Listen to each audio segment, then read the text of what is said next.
All right, guys, long time no video, but we've got a new one coming in.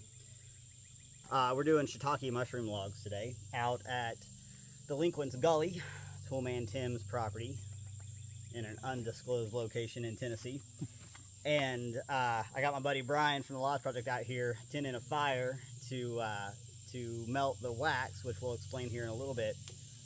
So this is kind of going to be like a 101 on inoculating some logs with shiitake mushrooms. So take that as you will, because I'm sure I'm going to forget some relevant details, but I'm going to try to get the most important aspects across. So I want to make sure to, if you guys, actually I think they ship, but if you're in the Knoxville area, check out Everything Mushrooms, everythingmushrooms.com. They do kits, inoculated plugs, they do literally, as they say, everything mushrooms. And this is a kit designed, so shiitakes are pretty forgiving. They're one of the easiest ones to start with. You basically need freshly cut hardwood logs, and that's important because you don't want the logs to be so old that other fungi have kind of taken it over.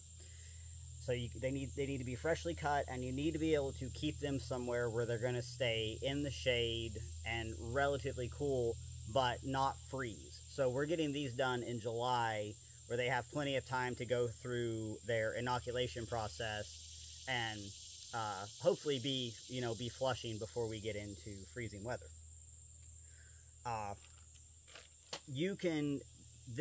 Not a lot of tools are needed here.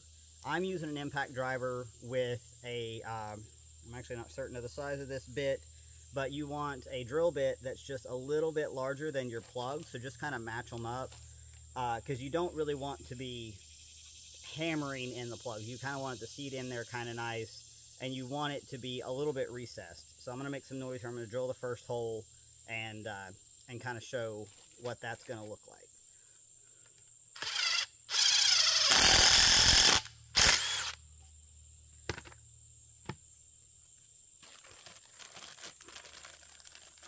So you want this a little bit recessed just to kind of keep it in there, and also because we're going to be sealing over this with wax, you want to be able to get a little bit of wax in the top to, we're kind of trying to exclude other stuff from getting in there. Kind of think of it, it's not really a sterile field, but that's sort of the idea. These are just little dowel rods that they have inoculated with the spores that will eventually create mushrooms. Just kind of park it down in there, and in the second video we'll show sealing up with wax, which will be the first time that I've done it that way, so that could be interesting. These need to be spaced. They say 4 to 5 inches apart.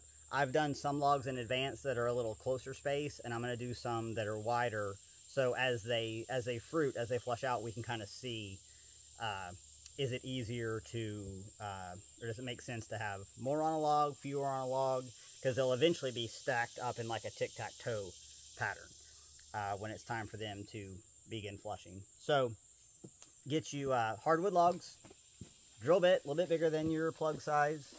You need a way to melt this wax. We're doing that with a very inventive dog bowl double boiler over the campfire. And then they've got, you do want to tag these, and you want to put a date either in your phone or something like that, because there's a little bit of timing to all this. Most of these kits, I know the kit that Everything Mushrooms provided, have these nice little soft tags that use a heavy-duty ballpoint pen, and you can write what you did so you remember, because a lot of us don't. And that also helps somebody know that's not a firewood pile, that's your mushroom log pile. I think that's kind of the 101. Drill, plug, play around with your spacing a little bit, and here in a little bit we'll show what sealing them up looks like.